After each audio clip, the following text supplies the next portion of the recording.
안녕하세요, 케부자입니다. 팬데믹 때 빈익빈 부익부 현실화에 대해서 잠깐 얘기를 해보려고 하는데요. 이거 여러 차례 언급을 하긴 했었었는데 관련된 기사를 보고 여러 가지 생각이 들어서 한번 제 생각을 한번 나눠보려고 합니다. 제 생각은 아니고 저도 책을 읽거나 신문 기사들 혹은 유튜브를 보고 저도 이제 공감이 되는 이야기들인 거죠. 혹시 모르시는 분들 다 아실 거, 많은 분들이 아실 거라고 생각이 들지만 혹시 또 모르시는 분들은 한번 이런 걸 그냥 이런 일도 있다라고 좀 아시면 좋을 것 같아요. 작년에 나온 기사예요. 이게 지금도 진행되고 있고요. 제목이 좋아서 뽑았습니다. 그냥 팬데믹 빈익빈 부익부 현실화 세계 100만 장자 500만 명 증가입니다. 500만 명. 엄청난 숫자가 5천 명, 5만 명도 아니고 500만 명이 증가를 했다고 합니다. 그런 반면에 지난해 세계 빈민층은 8천만 명 이상이 늘어났다고 합니다. 정말 엄청난 부자들이 탄생을 했고 또 거기에 몇 배인 거죠? 지금 16배, 16배의 인원의 숫자가 8천만 명의 빈민층, 극빈층이 생겨났다고 합니다. 지역별 편차도 커요. 북미 지역에서는 또 12조 4천억 달러 규모가 자산이 늘어났고요. 유럽은 9조 2천억 달러, 중국도 4조 2천억 달러가 증가했다고 합니다. 그 반면에 그럼 다른 지역은 분명 더 가난해졌다는 얘기죠. 인도 같은 경우는 자산 규모가 4.4% 감소했다고 합니다. 그러니까 한쪽은 부자가 되고 한쪽은 또 가난해지고 있고, 그죠? 자, 근데 이게 참 불편한 현실인 건데 이게 말이 지금 빈민층인 거지 이게 사실은 노예제랑 비슷한 겁니다. 사실은 우리 옛날에 알고 있던 노예제랑 굉장히 비슷한 거예요. 노예가 뭔지 한번 정의를 한번 보도록 하게 정의를 한번 봐야 돼요. 자, 인간이 다른 재산을 재산, 가축처럼 취급하는 것을 말하며 그렇게 재산, 가축처럼 취급되는 인간을 노예라고 한다라고 합니다. 자, 사람으로 보지 않고요. 인간을 재산, 가축처럼 재화로 취급한다는 거 쉽게 얘기하면은 자, 우리가 좀 빈민층을 근데 사람으로 취급을 합니까? 취급을 하죠. 왜냐하면 우리에겐 천부인권 사상이 있기 때문입니다. 인간은 다 동일한 권한을 갖고 있고 그래서 투표도 1인당 한 명씩 주고 있잖아요. 그죠? 자, 그런 부분이 지켜지는 부분도 있긴 하지만 금속기 사용이 보편화된 청동기 시대와 철기 시대 가서는 노예가 급속히 증가했다. 왜냐하면 문화가 엄청나게 발전을 하니까 누가 필요해요? 생산할 인원이 필요하기 때문에 노예가 많이 필요했기 때문에 노예가 많이 증가를 했죠. 그죠?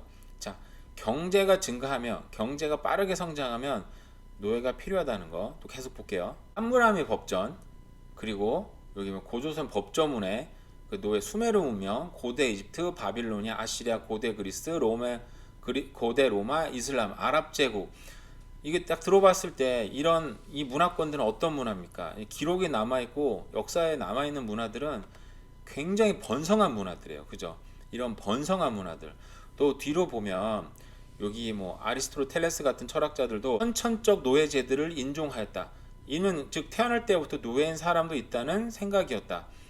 자, 그리스 문화 또 로마 공화정 시대가 나오고 있습니다. 로마 공화정 시대 여러 가지들 결국 제가 얘기하고 싶은 건 뭐냐면 문화가 굉장히 발달한 시대일수록 결국은 그 문화를 떠받쳤던 사람들은 노예들이었다는 거죠. 우리 옛날에 그리스 로마 문화 굉장히 어마어마한 굉장히 옛날에 꼽혔던 문화라고 알고 있잖아요. 그리고 그리스 같은 경우에는 그리스 철학이 굉장히 유명하기도 하고요.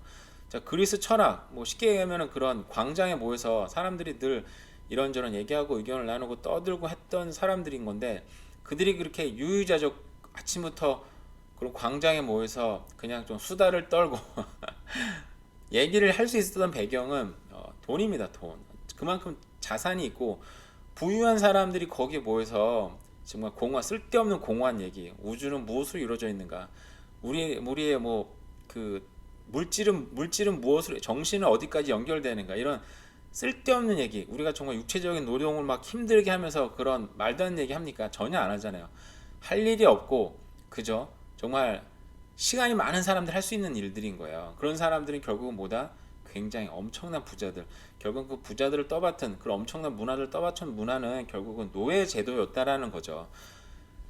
자, 지금도 경제가 엄청나게 발전하고 있습니다. 어디든 발전하고 있는데요. 결국은 이 사람들이 필요한 사람들은 뭐냐? 자, 이게 참 불편한 얘기인데 이런 극빈층들이 필요하다는 거죠. 이거는 제가 이게 옳고 그름을 얘기하는 것도 아니고요. 이게 정치적으로 좌냐 우냐 중요하지도 않아요. 현실입니다, 현실 그냥.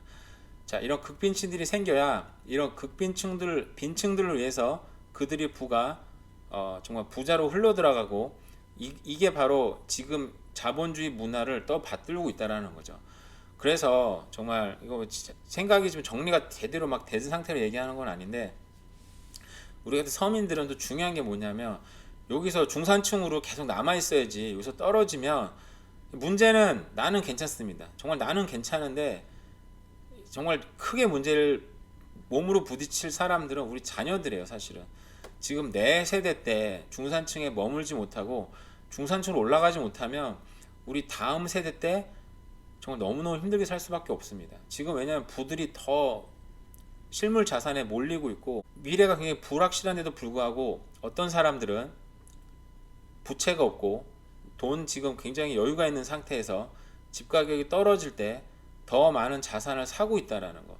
뭐 저 같은 서민들 얘기하는 건 아니겠죠. 부자들 얘기해요, 부자들. 결국은 부자들 따라가지 않으면 부자가 될 수 없습니다, 사실은. 그래서 우리가 참 불편한 얘기긴 했는데 이게 정리가 잘 돼서 올릴 수 있는지는 모르겠지만 어쨌든 우리가 계속해서 투자를 해야 된다라는 거, 이런 어려움을 또 버텨내야 된다라는 거, 물론 내 자신을 위해서도 있지만 결국 또 우리 자녀들을 위해서 이런 어려운 시기를 또 이겨나가야 될 것 같습니다. 도움이 좀 되셨으면 좋겠습니다. 감사합니다.